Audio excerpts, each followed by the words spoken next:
Hello and welcome दोस्तों, स्वागत है आपका हमारे यूट्यूब चैनल में। दोस्तों आज की इस वीडियो में हम बात करने वाले हैं बीए थर्ड ईयर सोशियोलॉजी के सेकंड पेपर के एक इम्पॉर्टेंट क्वेश्चन के बारे में, जो कि है भारत सरकार द्वारा चलाए जा रहे जनजातीय कल्याण कार्यक्रमों की विवेचना कीजिए। तो यहाँ पे चलिए आज का वीडियो शुरू करते हैं और देखते हैं कि इसका आंसर हम किस प्रकार से लिखेंगे और याद करेंगे। यहाँ पे जो है पिछड़े वर्गों के कल्याण के लिए केंद्र एवं राज्य सरकारों द्वारा कई प्रकार की परियोजनाएँ चलाई गई हैं, जो इस प्रकार हैं। तो यहाँ पे कहा जा रहा है कि जो भी परियोजनाएं चलाई गई हैं पिछड़े वर्गों के लिए, जो कि जातियां हैं, जनजातियां हैं, उनके लिए, वो जो है इस प्रकार है, नीचे दी गई हैं। जहाँ पे पहला है प्रशिक्षण एवं शिक्षण व पथ प्रदर्शन केंद्र। यहाँ पे प्रशिक्षण और शिक्षण दिया जाता है और यहाँ पे रास्ता यानी कि पथ प्रदर्शन किया जाता है। अनुसूचित जातियों और जनजातियों को रोजगार में सहायता देने के लिए दो कार्यक्रम परीक्षा पूर्व प्रशिक्षण केंद्र तथा शिक्षण व पथ प्रदर्शन केंद्र प्रारंभ किए गए हैं। यहाँ पे कहा जा रहा है कि जो भी अनुसूचित जातियाँ हैं और जनजातियाँ हैं उनको रोजगार में सहायता देने के लिए जो है दो कार्यक्रम, जो पहला है परीक्षा पूर्व परीक्षण केंद्र और शिक्षण व पथ प्रदर्शन केंद्र जो है प्रारंभ किए गए हैं। इन लोगों का नौकरियों में प्रतिनिधित्व बढ़े, इस उद्देश्य से वर्तमान में 101 परीक्षा पूर्व प्रशिक्षण केंद्र कार्यरत हैं। इलाहाबाद और तिरुचिरापल्ली में इंजीनियरिंग सेवाओं की परीक्षाओं के लिए प्रशिक्षण केंद्र खोले गए हैं।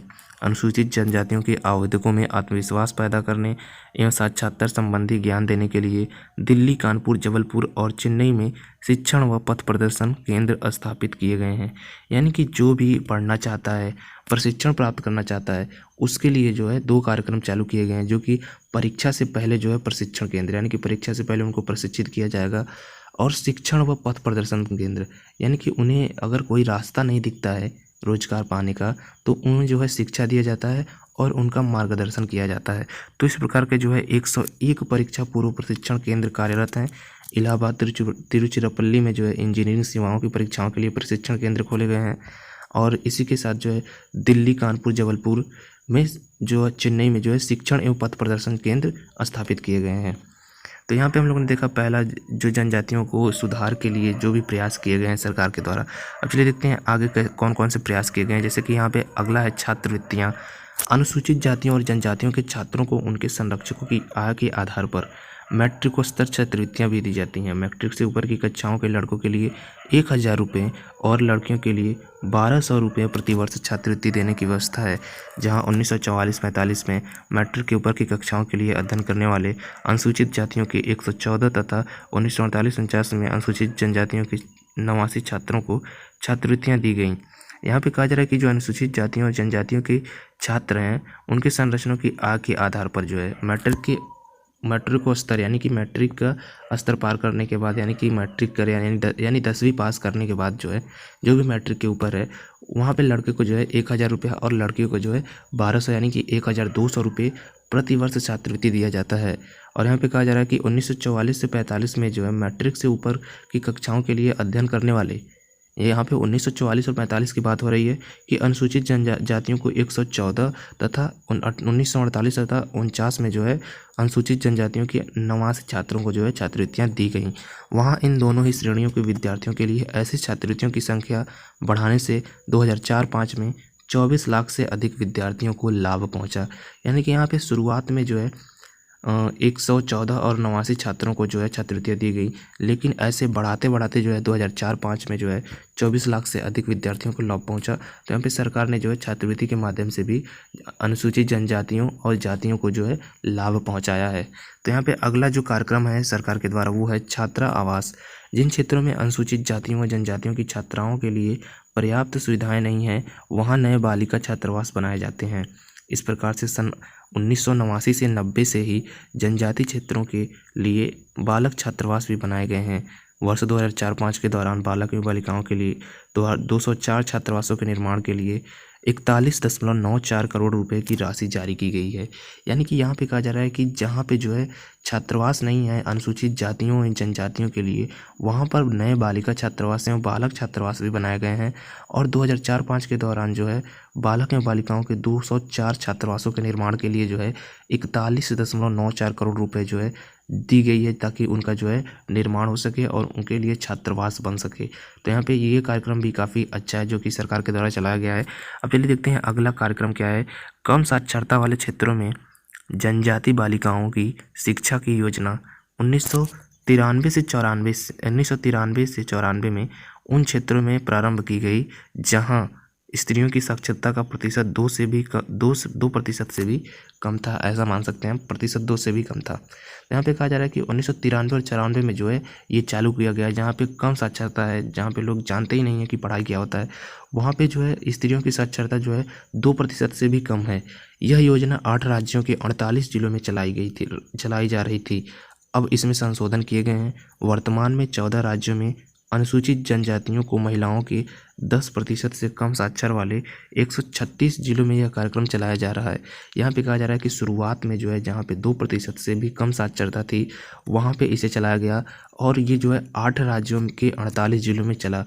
लेकिन अब जो है 14 राज्यों में अनुसूचित जनजातियों को महिलाओं के 10% से कम साक्षर वाले, यानी कि अब 14 राज्य में जहाँ पे भी 10% से कम साक्षरता के लोग हैं, वहाँ पे जो है 136 जिलों में, 14 राज्यों में 136 जिलों में यह कार्यक्रम चलाया जा रहा है। इसके अंतर्गत 5वीं कक्षा तक की बालिकाओं के लिए आवासीय विद्यालयों की स्थापना की जाती है। इसका उस उद्देश्य महिला साक्षरता में 100% वृद्धि करना है।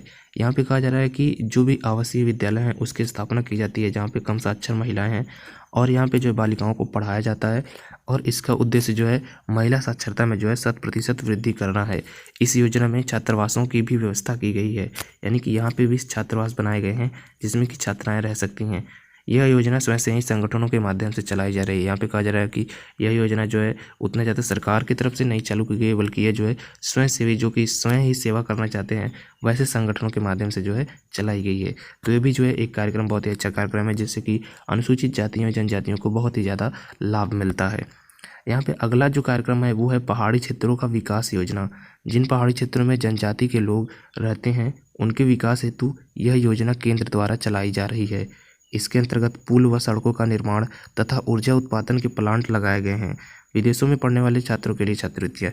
यहाँ पे जो है पहाड़ी क्षेत्रों का विकास योजना देख लेते हैं। तो यहाँ पे कहा जा रहा है कि जिन पहाड़ी क्षेत्रों में जो है जनजाति लोग रहते हैं उनके विकास हेतु जो है वहाँ पे योजना चलाई गई है, और पुल और सड़कों का निर्माण किया गया है, ऊर्जा उत्पादन के प्लांट लगाए गए हैं, जिससे कि जो है उनका लाइफ और भी अच्छा हो सके, वो पुल व सड़कों के माध्यम से कहीं भी आसानी से जा सकें, और ऊर्जा प्लांटों से जो है उनको जो है मदद दी जा सके।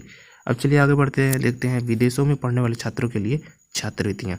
यानी कि जो विदेश में पढ़ने वाले छात्र हैं वो अनुसूचित जाति या जनजाति से हैं, उनके लिए छात्रवृत्तियाँ दी जाती है। सन 1955 से ही विदेशों में पढ़ने वाले अनुसूचित जातियों व जनजातियों के मेधावी छात्रों को छात्रवृत्तियाँ दी जा रही हैं। यह छात्रवृत्ति प्रति वर्ष अनुसूचित जनजातियों के 9 छात्रों को दी जाती है। यहाँ पे कहा जा रहा है कि जो भी विदेश में पढ़ने जाते हैं, अनुसूचित जाति या अनुसूचित जनजाति के जो भी छात्र होते हैं, वो अगर विदेश में पढ़ने जाते हैं तो उन्हें जो है छात्रवृत्तियाँ दी जाती है।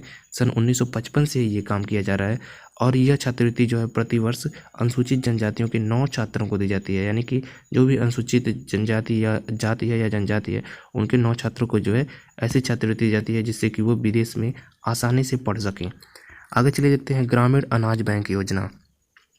वर्ष 1996 से 97 में केंद्रीय क्षेत्र की जनजातीय ग्रामीण अनाज बैंक योजना शुरू की गई। दूर दराज के ग्रामीण क्षेत्रों में रहने वाली अनुसूचित जनजातियों में पोषण स्तर को गिरने से बचाने के लिए इन अनाज बैंकों का प्रावधान किया गया। यहाँ पे जो है ग्रामीण अनाज बैंक योजना की बात की जा रही है, और जो भी पोषण स्तर गिर रहा था, यानी कि लोग अच्छे तरीके से खा नहीं पा रहे थे, उनको जो है पोषण स्तर से बचाने के लिए जो भी उनका गिरता हुआ पोषण स्तर था, ग्रामीण अनाज बैंक योजना शुरू किया गया। और दूर दराज और ग्रामीण में रहने वाली जो भी अनुसूचित जनजातियाँ थीं उनको जो है इस अनाज बैंक से जो है अनाज दिया जाता था, जिससे कि वो अपना पोषण स्तर जो है एक स्तर तक अच्छा रख सकें, यानी कि उनका पोषण स्तर गिरे ना। तो ये भी अच्छी योजना थी। अब चलिए देखते हैं राष्ट्रीय अनुसूचित जनजाति आयोग। कुंवर संघ की अध्यक्षता में गठित 5 सदस्यीय राष्ट्रीय अनुसूचित जनजाति आयोग को प्रमुख कार्य अनुसूचित जनजातियों के हितों की रक्षा करना है। यानी कि यहाँ पे एक आयोग भी है जो कि राष्ट्रीय अनुसूचित जनजाति का आयोग है, और यहाँ पे जो आयोग बना है वो कुंवर संघ की अध्यक्षता में जो है 5 सदस्यीय राष्ट्रीय अनुसूचित जनजाति आयोग का प्रमुख कार्य जो है वो है अनुसूचित जातियों की और जनजातियों की हितों की रक्षा करना, यानी कि जो भी उनके हित हैं उनकी रक्षा हो, वो ये काम जो है आयोग करता है। तो ये कार्यक्रम जो भी काफ़ी सराहनीय है। आगे चलिए देखते हैं सरकारी समितियाँ। जनजाति लोगों का शोषण रोकने के लिए सरकार की मदद से जनजातीय क्षेत्रों में वन श्रम, बहुउद्देशीय श्रम, ठेका एवं निर्माण, क्रय विक्रय तथा साख सहकारी समितियों की व्यापक मात्रा में स्थापना की गई, जो कि सही दिशा में एक कदम है। यहाँ पे कहा जा रहा है कि जनजातीय लोगों का शोषण रोकने के लिए जो है सरकार की मदद से जो है जो भी जनजातीय क्षेत्र हैं जहाँ पे जनजातियाँ निवास करती हैं वहाँ पे वन श्रम, बहुउद्देशीय श्रम और ठेका एवं निर्माण, क्रय विक्रय तथा साख सहकारी क्रियाओं की व्यापक मात्रा में जो है स्थापना की गई। वहाँ पे जो है वन श्रम होने लगा और जो भी सहकारी समितियाँ थीं वहाँ पे कार्य करने लगीं, जिससे कि जो है उनका शोषण बंद होने लगा और यह जो है एक सही दिशा में एक कदम था। आगे चलिए देखते हैं। अगला है डॉक्टर अंबेडकर राष्ट्रीय छात्रवृत्ति योजना।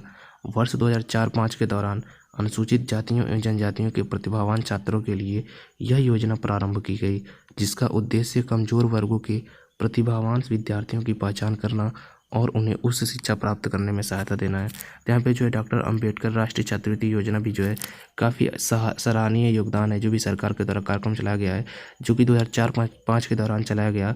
और इसमें जो है अनुसूचित जाति और जनजाति के जो भी प्रतिभावान यानी कि जो पढ़ने में तेज और होनहार बच्चे हैं उनको जो है राष्ट्रीय छात्रवृत्ति दिया जाता है ताकि वह उच्च शिक्षा प्राप्त कर सके। तो ये भी जो है काफ़ी अच्छा कार्यक्रम है। तो यहाँ पे हम लोगों ने देख लिया लगभग कई सारे कार्यक्रम जो कि सरकार के द्वारा, भारत सरकार के द्वारा चलाए गए हैं और जिससे अनुसूचित जाति और जनजातियों को बहुत ही सारा फ़ायदा मिलता है। तो उम्मीद करता हूँ आपको ये वीडियो अच्छी तरीके से समझ में आ गया होगा और ये क्वेश्चन आप अच्छी तरीके से समझ चुके होंगे। तो मिलते हैं आपसे नेक्स्ट वीडियो में, तब तक के लिए आपका वीडियो देखने के लिए धन्यवाद।